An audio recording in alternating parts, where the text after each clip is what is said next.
I'm an American. You asked the question. I know you can't handle brown people, being part of the West. I'm an American. I barely started, but he doesn't want people to hear what's going on. Israel attacked Iran first. In Syria, they bombed an Iranian consulate in violation of the laws of international law and international diplomatic law. Yeah, they killed Iranians in Iran. They then bombed Ismail Haniyeh in Tehran. They bombed the Iranian capital. And then they bombed Beirut and killed a senior Iranian general. So actually, it was Israel that's been provoking. So we're going to talk about lectures. You should keep your lectures to yourself and be embarrassed for the government you served. As for you living in the region, the problem is not you living in the region. The problem is the army you served and the country you were a spokesman for illegally occupies other people's lands in the West Bank, in Gaza, in the Golan Heights, now in Lebanon again.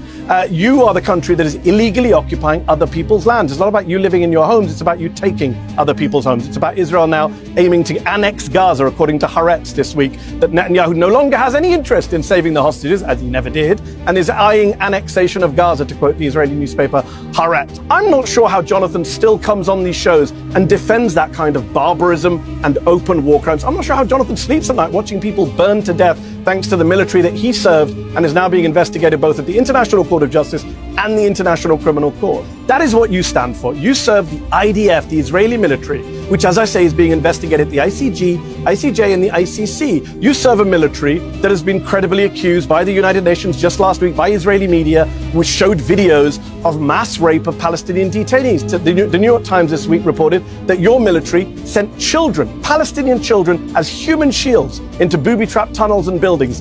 Is that what you did, Jonathan? Can you tell us today, did you ever send a Palestinian child as a human shield into a tunnel? Because the New York Times is saying your military did that. The World Food Programme is saying your military is starving the people of northern Gaza. Did you starve people when you were in the military, Jonathan? What do you stand for? Starvation? Mass rape? Ethnic cleansing? Genocide? Every human rights group in the world says your military is an abuser of human rights. I don't know how many human rights you yourself have personally abused. I don't know if you turned a blind eye to rape on your custody. I don't know if you killed children at at point-blank range like Israeli snipers did to people carrying white flags. You can tell us today how many people you've killed or how many people you've tortured. I'll be all day. Listen. But the issue is you're bombing areas of tents and hospitals. You've bombed refugee camps, as Piers pointed out. You've bombed schools, as I've pointed out, and you've dodged. You bombed a Lebanese Christian town and killed 23 people from one family, including 2 babies. You've bombed UN peacekeeping soldiers from Ireland and Italy who are not Hamas or Hezbollah either. Israel is bombing people deliberately.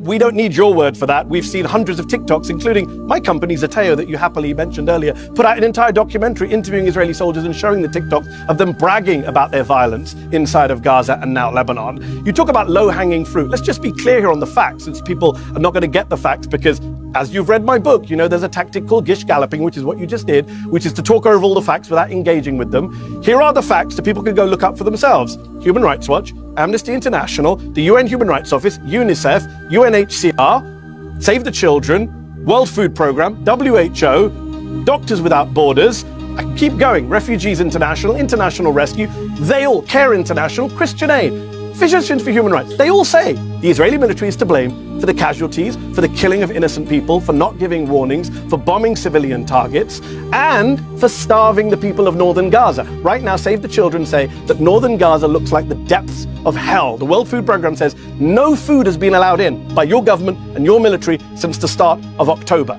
And by the way, one last point. You mentioned, oh, maybe 10 soldiers did this, 10 soldiers did that. Actually, according to the UN, this stuff is systematic. And I would ask you asked me who my investors are, I'll ask you. You were in the Israeli military. You proudly said you were a combatant. Someone asked you, were you involved in the things the Israeli military is being accused of by the International Criminal Court Chief Prosecutor, by human rights groups?